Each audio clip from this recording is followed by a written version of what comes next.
Hi guys, my name is Rishabh Goyal and today I am making this video as part of the final project for cloud computing. In this project we have developed a streaming data pipeline which is deployed on AWS. So as part of this playlist, two videos have already been covered. The first video was the deployment on EC2 and the second video was the Akka actor fetching the log file and streaming it to Kafka locally. In this third video, I am going to show how I am fetching the uh, log file one by one from Kafka topic into Spark program and generating a report which will be later sent to the business stakeholders. So let me get started on that.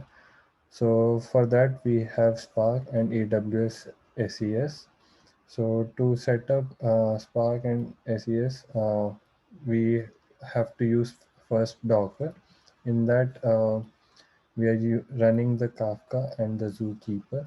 So once this has been installed on your Docker, uh, then we will go to terminal and we will log in into Kafka. So let me run this command. And first we have to create a topic. So let me create this topic here. So we can see that the topic has been created. So let me start a producer. So in the pipeline, the end to end, the Akka actor will be sending it to the Kafka, and from there the Spark program will be fetching it. But since I'm doing it locally, I am creating a producer that where I will be copying some logs, and my Spark code will be fetching that and producing some reports. So let me create a topic. So I'm into the producer, and let me first compile the assembly. So this will create a jar file that will be used in running the Spark program. So once like while this is happening, let me explain the code. So so this is the actual folder. This is the actual folder for our project, but I will not be using this. Instead, I have copied it to my local system and I've changed a few of the locations. So let me show you that. So in this, I will be saving it to this folder. This was the previously generated log file. So let me explain you the code.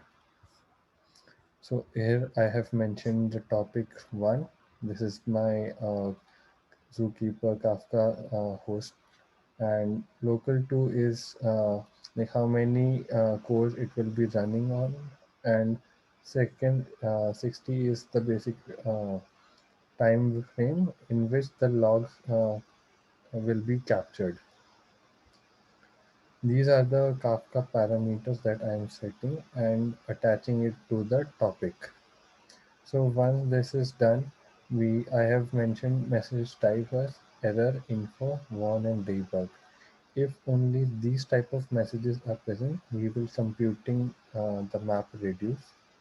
So once that is done, we will be printing it on the screen, and if the count of the error messages are greater than 1, then we will be saving it as a report, and post that we will have to trigger a mail service. So in my local, I'm not triggering the mail service, but I will show you the code in the actual file. So this is the process of email service. This is the Scala code to trigger any shell script. So if we see the email service, we can see that like first we are zipping the zip file. Yeah, we are using the zip command to zip the report generated, and then we are sending it to the user. So this will be the subject report. PFA, your report will be the body, and UUEN code is used to attach the report, and sendmail minus VF is used to uh, for the from and the two recipients. So make sure that these recipients are added in your AWS SES.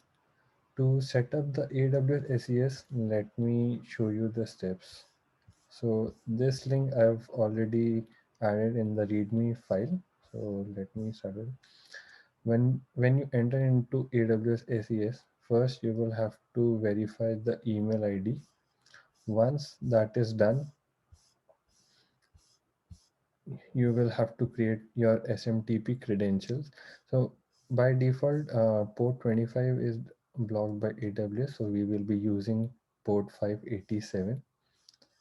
So make sure you save your credentials because AWS does not allow you to see your password later.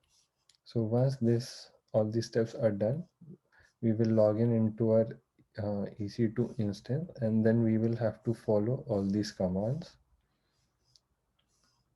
So make sure you change the location as per your SMTP server, username and password. So once this is done, you can test it by sending a sample email.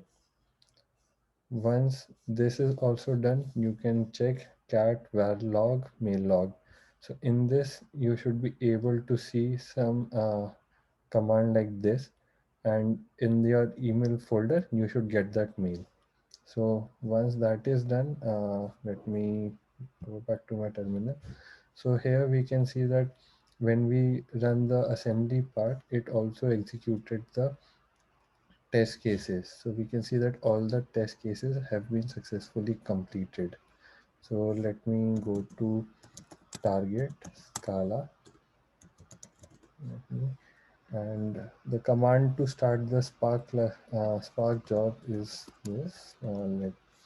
So in this Spark submit hyphen hyphen class package dot object name and the name of your uh, jar file. So once this is started, I will start copying some files which I have from the previous projects. So let me copy this.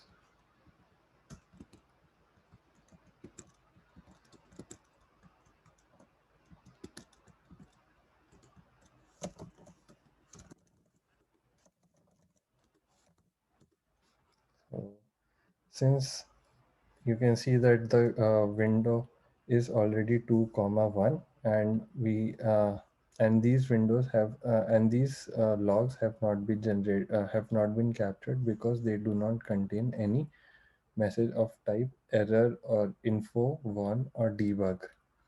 So if we go to our folder, let me show you. So you can see that the report has been generated with two files, error and info. So after our code uh, here, if the count of error is greater than 2, that is why a file has report has been generated, and after that it will be zipped and mailed to the users. So let me go back here. So let us wait for the second. So you can see that like no output has been generated here because in the last 1 minute we have not given any input. So coming back to the code, you can see that no new report has been generated. The old one still exists. So locally, I have not set up the email service because there are a lot of other settings that I had to do, which are not which are outside the scope of this video. So this is how I have executed Spark and the AWS SES. So this is it. Thank you.